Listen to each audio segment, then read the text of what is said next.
Hey Jordan, we're here again to keep talking about the bull market or how to survive in a bull market actually, right? How to survive in a bull market. Exactly. Yes. It's Yeah. very important. So those for who haven't seen the previous video, we talk about the bull market. I will leave the link here in the description. But right now we're talking about how to not get wrecked in a bull market because it's super easy to make money, but it's super easy to get wrecked, right? Absolutely.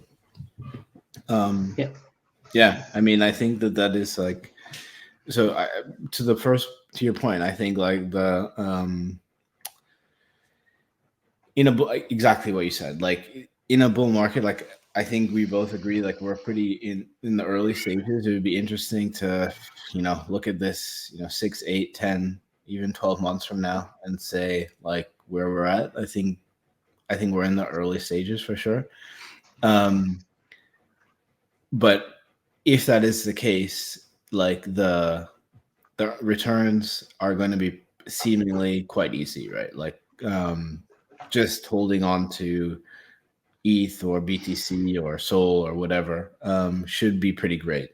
Um, and onto places like Summer, it makes it even better. Like you can increase your returns even more, and you can do even more interesting stuff and take advantage of DeFi using Summer and stuff. It's the best place to borrow and earn in DeFi.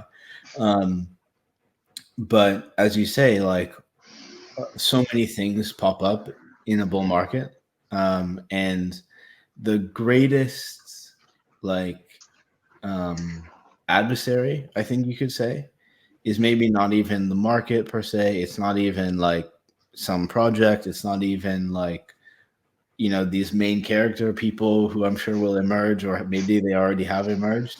It's greed, right? It's like that is the biggest thing, and Yeah, the biggest danger is yourself, is probably. yours. Yeah. 100%. Exactly. Yeah. Exactly. And maybe I think that's really the tenor of what we want to talk about today is like, we say not to get wrecked, but maybe it's like maybe more of like a like introspective like thing, which is more like, how to like actually stay within yourself in the bull market. Um, so maybe like more of like a Zen thing or something, but like really how to stay within yourself, how to try and manage your emotions throughout the bull market, because survival is really the main thing, which yeah, it's a huge thing, I think. um so maybe it'd be interesting to talk about what are the things that could make you not survive, basically. I think there's some exogenous things, like your security should be good, your setup should be good, like all of those different things. Maybe that's a conversation for a different day, but like that's probably number one.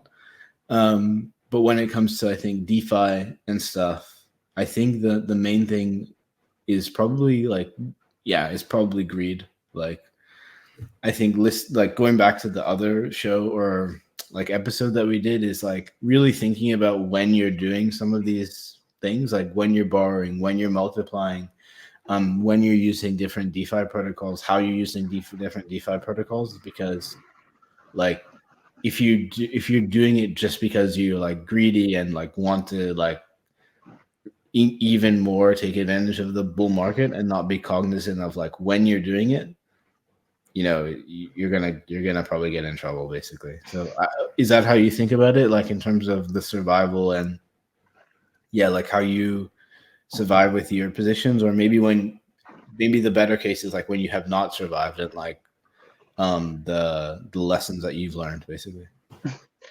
Yeah. Well, luckily I'm still here, so Yeah. I have survived a few bear markets and bull markets also.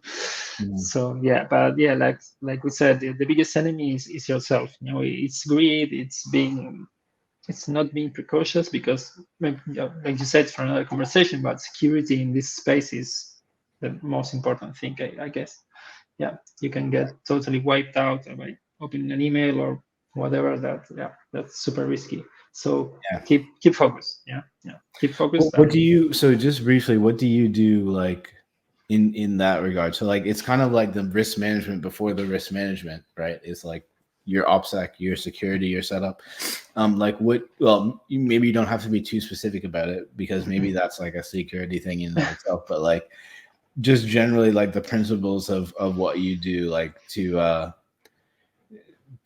have good security. One thing that somebody on our team, Lucian, mentioned to me that now is like standard practice for me is like, for example, always revoking approvals, using something like Rabby so that you can simulate the transaction before it happens. Like, those are just two things that come to mind for me. Are there things that you're doing as well to Yes. yeah. Yes, totally. Revoking the approvals, it's a must always after interacting with any new protocol, let's say. Yeah. Yeah, you should always revoke that approval. And yeah, Rabbit is really good. Now MetaMask also has these simulations. They came like 2 years later, but they did it. Yeah. They finally did. Yeah. And well, of course, the use of a hardware wallet. I use my hardware wallet to sign, and then just good practices. Not opening every link I see on Twitter, on Discord. Yeah, this kind of like social scams are getting Yeah. super sophisticated. So yeah, you really need to watch out for this. Right. And do But then you, just sorry, go ahead. yeah, sorry, it's more over like good practices. Nothing really strange or really weird. Just be careful, I guess. Yeah. Okay. And are you, other question related to that, are you using a different machine generally, or like do you try and segregate like I do transactions on this machine, I don't get emails there, or I don't have my like accounts there or something. I have a one browser with everything bookmarked, or like, yeah, how do you, yeah, are you doing that, or maybe not to that extent? Honestly, I don't do it to that extent because like I said, it's the risk management before the risk management, and like I said, I don't open weird links, and I use the hardware wallet to sign and to keep track. Oh my god, it's wait, sorry. It's Yeah, okay. It's good. yeah. So yeah, I'm not some obsessive guy about security, but yeah, I'm just careful. Okay, cool. Now, maybe lastly, before we get into like the principles of managing risk, is like, um, I know that you're talking to a lot of people on support in chat and stuff. Like, are there common things that you see people come to the chat with or to support with as it relates to risk and security?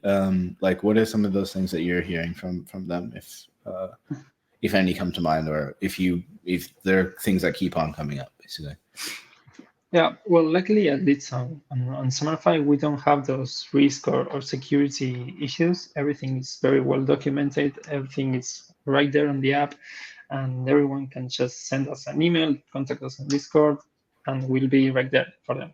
So yeah, to be honest, on Summer.fi, we don't deal with these security issues, but if something happens, we'll take it very seriously. Mm. Okay. Okay. So yeah, maybe that's a nice segue into like these. So the risk management. So we talked about the risk management before the risk management, but now like the actual risk management. So so yeah, maybe it'd be a good segue to think about that. Like when, like I'm trying to think, for me the principles of risk management when it comes to borrowing and um I think multiplying are really just one, which is like being able to think about different scenarios. There's an interesting book that I read many years ago now, I guess, by this guy who's now like infamous on Twitter, named Nassim Taleb, and he wrote these books about basically extreme events. Like everybody thinks about events, or most people think about events in terms of like a normal distribution. Like, they should be within the bounds of like what we expect, like 20% up or 20% down. Um, but he was saying like you should really actually think about and prepare for events that are well within, or not well within, way like very much without, like outside of the normal, like things that you can't even fathom. You should be thinking about those scenarios and think about like, okay, what would I do in that scenario? Would I benefit? Would I not benefit? How can I benefit in those scenarios? So for me, I think that is probably maybe the only principle, which is to say, like, what's the worst thing that I think could happen? Um, and how can I think about my position? How can I think about my positions in the context of that worst case scenario? I would say. Yeah, it's like prepare for the worst and expect the best. Right? Exactly. Yeah, That's exactly. Exactly. So, I mean, to get really practical in that regard, like, I guess in the context of borrowing and multiplying, that means like, you know, if the price of collateral goes down like 80% in a day, maybe like something like that. I don't know. Like maybe that is the thing to consider. Which in which case I think summer is actually pretty good because we have a stop loss. You know, or trailing stop loss or whatever. So yeah. What about you? Are there any like principles of risk management that have come to mind for you, basically? yeah. Honestly, I use stop loss, so that's my main tool for risk management. Yeah, because if the collateral went 80% down, it's already too late. So you have to prepare for that earlier. So yeah, please set up your stop loss, train the stop loss, or whatever tool you have. Not everyone is, you have your eyes glued to the screen all day. And crypto is so volatile. You can go to sleep and the other day would be like 50% down. Yeah. So yeah, in this case, automations are the tool to go for risk management. Yeah. Yeah. Okay. So we're talking about the risk management and how we are all our own enemies, right? Because we all have these biases that imprinted in our brains. So do you have any? Do you think of them? Do you try to work them out? Yeah. So I think there's a recent post that we did on our blog that covers a bunch of them. Maybe we'll link to it or something. But I think similar to the like principles, like there's just a couple that come to mind. Um, and again, there's another book by this two guys actually. This guy Daniel Kahneman, who recently passed away, and this other guy Amos. I think Tversky is his name. Who, in any case, they did this like a lot of research and came upon a couple of interesting findings about human psychology that actually have very large implications for markets, financial markets, and how people behave in financial markets. And the main one is called this thing called prospect theory, which is really about your like people's feelings around gains versus losses. And generally people like don't feel gains as much, which is really like tricky in crypto because the price goes up so much and the price it's very volatile, right? So the price goes up a lot, goes down a lot. So meaning like the price can go up a lot and you cannot feel too much, right? You can feel, wow, it feels great, but like you don't feel like, you don't feel I mean you might feel euphoric, but maybe you're trying to get more, you're trying to like just what we're talking about in terms of greed. um but It's the like real your dopamine receptors exactly are exactly empty. it's like you're desensitized to like, Yeah. oh wow, it's just 5% now or whatever, like, right, like you can become desensitized. But the fear of loss is quite salient, much more salient. You feel it a lot more than the gains, basically. And okay, so what does that actually mean practically? It means that when the price is going down, and we know that crypto is volatile, that you'll be even more like susceptible to making irrational and emotional decisions in those situations. And that is something that I think to really take into account and to at least plan for, to think about, okay, like I know that I'm going to be much more emotional when the price is going down. Like, how can I structure my positions? How can I structure my portfolio in a way that I don't make bad decisions that are just emotional decisions? They're not rational decisions. I think one other thing that's really great with Summer is just our automation, because instead of like thinking about in the moment, like when the price is going down, for example, like you can actually just automate it. You can set it up and say, hey, here are the rules. And I know that I'll be emotional if that happens. So this is what I want to set up, basically. The last thing on that, I think, is, or not last thing, but like another sort of bias that is really important to be cognizant of is this, like I think it's about reference or something like that. It's about, yeah, like reference dependence is the specific thing. Which is like, you're referring, like a lot of people anchor to a price. The main thing is like, you know, man, it happened to me the last bull market. If I'm honest, it's like you really anchor to that all-time high portfolio net worth or ETH amount or dollar amount or whatever it may be, and everything from there is a loss. And we know that from the thing we feel lost, from the previous thing we feel losses more. So you're anchored to this price, which is an unrealistic price. It's not real, quote unquote. And then from there, you feel like everything is a loss. Whereas in reality, the true rationale of it is, in reality, even if you're, say, 20% off of a 100% gain, you still have an 80% gain, not a 20% loss, right? So being able to think about those things is really important. And one great tool within Summer that I think is actually great for that is the P&L that we have. It's probably one of the best P&Ls in DeFi, and it will allow you to actually think about rationally, like, well, what did I actually start with? Maybe 100 ETH, maybe 50 ETH, or whatever you're using multiply. Just because at one time you had 150 ETH, you know, which is great. Maybe you only have 130 ETH now, which is still great. And which is a nice segue into the last thing that I'll just mention on the biases, which is like this notion of the endowment effect, which I think is like basically thinking just because you own something, it's more special than something else. Again, something that has happened to me personally, which is like, I love ETH, right? I think it's Yeah, great.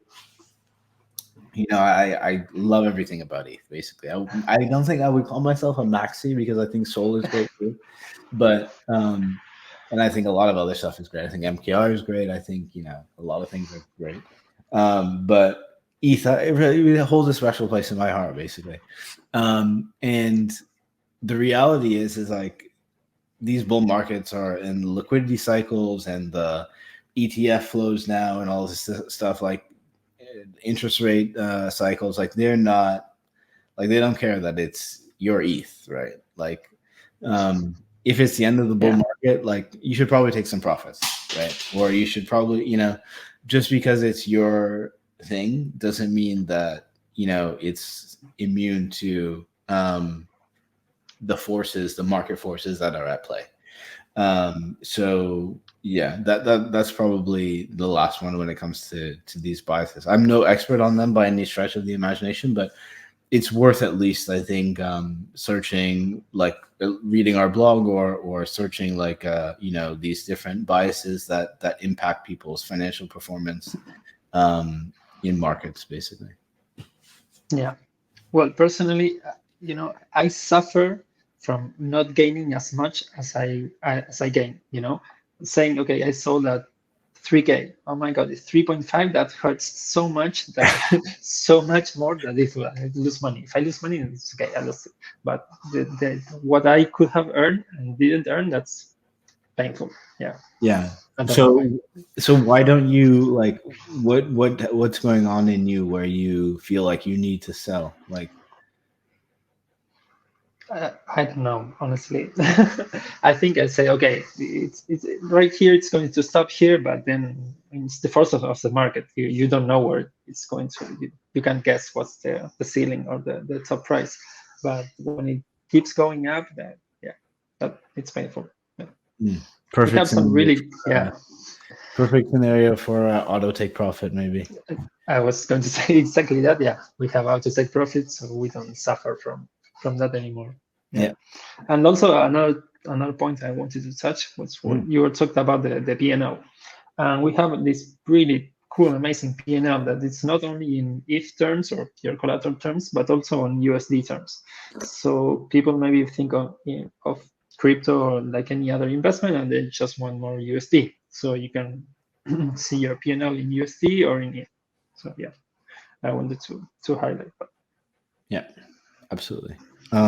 Cool. So maybe this is a good place to get into some different situations for users, like with an actual borrow and multiply position, like when they have one to say, all right, like if the price is going up, what do you do? Down, what do you do? Sideways, what can you do? What automations can you use? Maybe we won't get into too much detail, but just like generally, like we can maybe show people like how to use the app and manage their positions. Yep. Let's go to the Okay, now let's go over. Do a little walkthrough Summer.fi and especially when to use borrow, when to use multiply. So yeah, Jordan, please. When you use borrow, for example? Yeah. How? So I think the things that we covered in terms of like um, I think it was a different video actually, but in terms of when to use borrow or when to use multiply, like let's say we've already opened our borrow position, and like there are different scenarios in which we want to sort of manage our position, we want to manage our risk, basically. This is a perfect one. So I think the first one that many people would want to understand first is like when the market is dumping. So like when the price is really like going down quickly, like what can you do? And so let's just use an example. So the liquidation price here is 2,300. The current price is 3,800, about, so like quite a bit off. Um, so like let's say the price, like the current price just started dumping like 15% or 20% or something in the last, you know, 48 hours or something. Um, what can you do? So I think the first thing to think about is that you can add more collateral, and that is by depositing, exactly.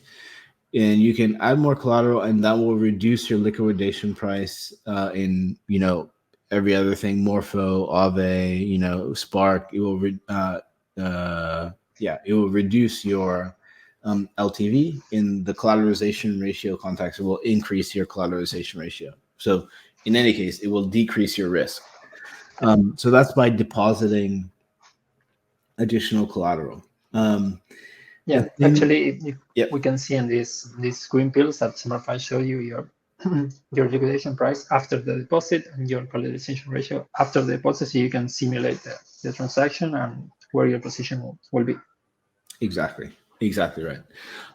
Now, the thing to consider there, though, is that like you know you're still going to be quite exposed to like the underlying price of the collateral if you deposit collateral. So if Yeah, you're the situation of that is like you're saying, hey, I don't think the price is going to go down much more after, so I'm just going to deposit collateral, because it would not be as effective as decreasing your risk if the price of the collateral continued to go down. It might save you for a short amount of time, but if the price of the collateral continues to go down and you add collateral, it's not going to be as strong, let's say, as paying back debt, which is a no, nice because segue. you Yeah, just have more collateral, exactly. You just have more lose collateral. price. Yeah, That's decreasing in value. yeah, Exactly. So yeah, so that's number one. Number two that you can do in the dumping scenario is you can pay back collateral. So maybe you have collateral or payback debt. Sorry. Maybe you can go to an exchange or a DEX or something and get collateral or get debt or get the stable coin that you borrowed. If it's a stable coin that you borrowed, or maybe you have a bunch sitting in your wallet. But the data on chain actually shows that most people don't have a lot of whatever the asset is that they borrowed in their wallet. But in any case, maybe you're one of those. Oh, Um, Sorry, or did you want to mention no, I something? was just surprised. Oh, yeah, yeah, it Yeah, is rare. It's interesting to look at. If you look at Block Analytica, they do some on-chain analysis where, like, if you look at the wallets of people who have positions, it's a considerable amount less that they actually hold in their wallet. I think they think about this in terms of course, risk management. Like in a yeah, risk off scenario, can they pay back debt? Um, but yeah, so that is the other way to sort of manage the position, is to say, hey, like, I want to pay back debt and reduce my risk that way, which is probably the strongest thing that you can do in a risk off scenario where the market is dumping, is that you can take in this case die, pay back debt, and it will be you can be very confident that your liquidation price is going to, well, it will always be similar, but like, or the same, but like you can be really confident like that's probably the strongest risk off action you can do, short of closing the position, yeah. is paying back debt. Yeah. And a really nice feature here at Summer.fi is the ability to sell your collateral to pay your debt, right? But in one transaction. So if you go to adjust, Jordan, do you want to walk Yeah. you through this? Yeah, so this is, I would say, another interesting, well, not interesting, another useful way to reduce your risk in that scenario. Like, let's say the market dumps 20% or something. Um, like we were saying before, um, you can also sell your collateral and to pay back debt in one transaction. I think the main thing here to be cognizant of, though, is like, you are selling, right? And ostensibly this is a scenario in which the price has just dumped 20% over the last 48 hours. So it's like, you have to understand, like, you have to think about, like, do you want to be selling an asset that just dumped 20% in the last 48 hours in order to reduce your risk? Like, in some cases that is a great option. Like, if you don't have a bunch of like, if you have a very large position and it's just not feasible to acquire a large amount of, let's say, DAI in a short time frame, like, maybe it makes sense, right, to do that for your position. So yeah, it's a really great way in those scenarios where the price has just dumped a lot, in order to reduce your risk, um, basically, for sure. um, I think another, like, all these scenarios, like, I think where it comes back to managing risk really interestingly is, like, there is a just how you have conducted the management of your position prior really indicates the position that you'll be in these different scenarios. So if you're being really aggressive and maybe a bit greedy, Yeah. um, going into like a 20% dump, like, what you're going to have to do to manage risk is probably going to be what we just spoke about. Like, you're going to be thinking about, how do I reduce my risk? But there's an opposite side of that, which is to say, like, if you were quite conservative and you were thinking about those principles that we're talking about, like the worst case scenario, and stuff, maybe a 20% dump is like a blessing for you, basically. And you can do the opposite of what we're talking about just now or before, which is you can take advantage of that. So the first thing would be, um, basically borrowing more. Could be a very interesting that could be a very interesting option for you. And here it's specifically in the context of multiply now, I think. So if we switch to multiply, which you can obviously do really easily with your position. Just it's just one click, which is like your and I love it in the summer interface because Yeah. all of a sudden it turns into buying power, which is just such an interesting, such a useful reframe. Which is like, okay, now in the scenario where the price is just dumped a lot, like you can take advantage and you can, you know, increase your multiple more. You can acquire more, like ostensibly cheap ETH, basically.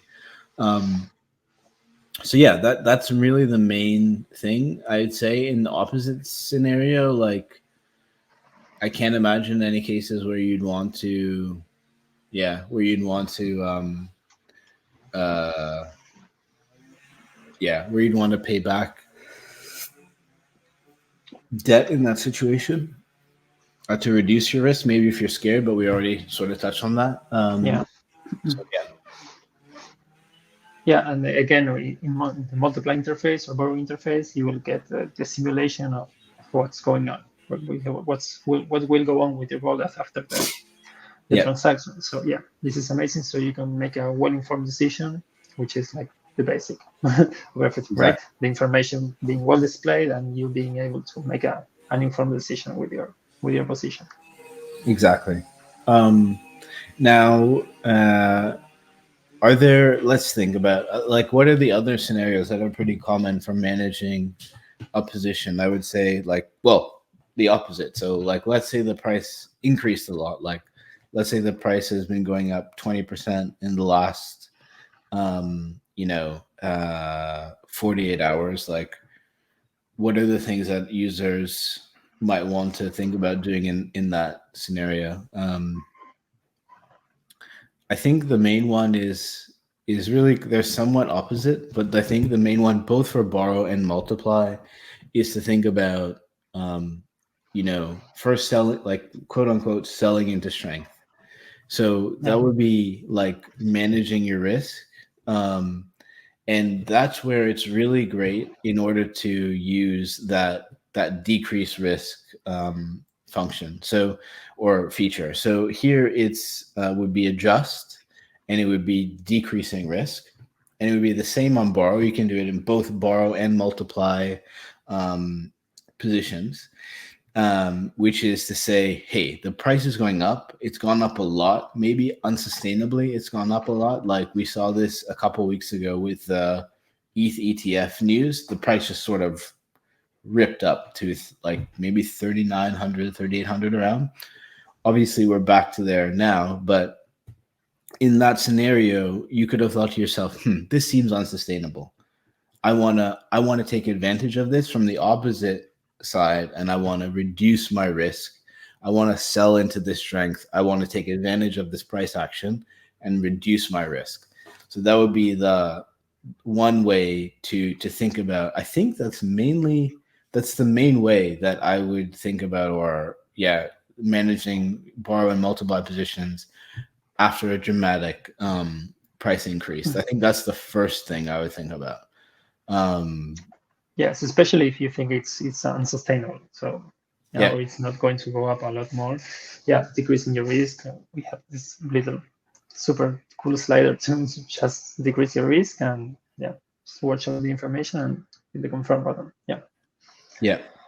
Um, what I mean, the other thing that you could do in that, or not could do, but like is a very like a very plausible thing to do in that situation is you think, hey, like yeah, it's really about your opinion of what that is. So if the price goes up, let's say 15% in the last 48 hours, and you think that is indicative of a more long-term trend that where perhaps the sentiment in the market has shifted, or the trend has switched from bearish to bullish. Maybe this was in 2023, or maybe this is like in a month or something when we're going from the beginning to the middle stages of the bull market. Another two things that you could do are one, do literally the opposite, which is to increase your risk, which is to say buying more collateral and locking it back in the vault and increasing your exposure. Um, because you think, hey, like it's going to continue to go up. I want to catch that wave. I want to be early on that Yeah. wave. And yeah, another way to do that, of course, is automation, which is using auto buy, which which basically is doing exactly that, but automated and being able to set specific prices, in which you can like buy as much or as little collateral as you want. And one really amazing feature here is that you can set a threshold. So let's say like you never want to buy, my personal rule is I never want to buy ETH above 2,900. So maybe I'll never buy any ETH again. But so, but which is But that's the plan. So yeah, if you follow your plan, yeah. that's the plan, yeah. So hey, but that's what this does. It will never automatically. It will never buy above 2,900, which is great because just because of the automation, how it's set up, like you'll be able to do exactly what we just said when there are dramatic price increases, but never at a price that you're not comfortable with. So yeah, I think those are the two main scenarios in terms of managing risk. We'll have a blog post written with all of the different, very specific scenarios, but I think those are the two main ones. Yeah, well, I think we covered all the scenarios on the market going up, the market going down. I don't know if you think of anything else, Jordan, or you can wrap it up. Yeah, definitely. I would say, yeah, I think those are the main ones that people will be at least allow you to get familiar with managing your position. Like if things are going bad, like what do you do? If things are going great, what do you do? I think those are the main ones where people, especially new people, will be um, concerned about, let's say. But we'll also have a blog post with a bunch of different scenarios, like very nuanced ones, very specific ones that can help you manage your position like a pro, basically. And yeah, so thanks, Javier. Really enjoyed speaking with you. Okay, that was amazing. And everyone, please don't forget to hit the like button and subscribe to our channel. Thank you, Jordan. Thank you. Bye bye.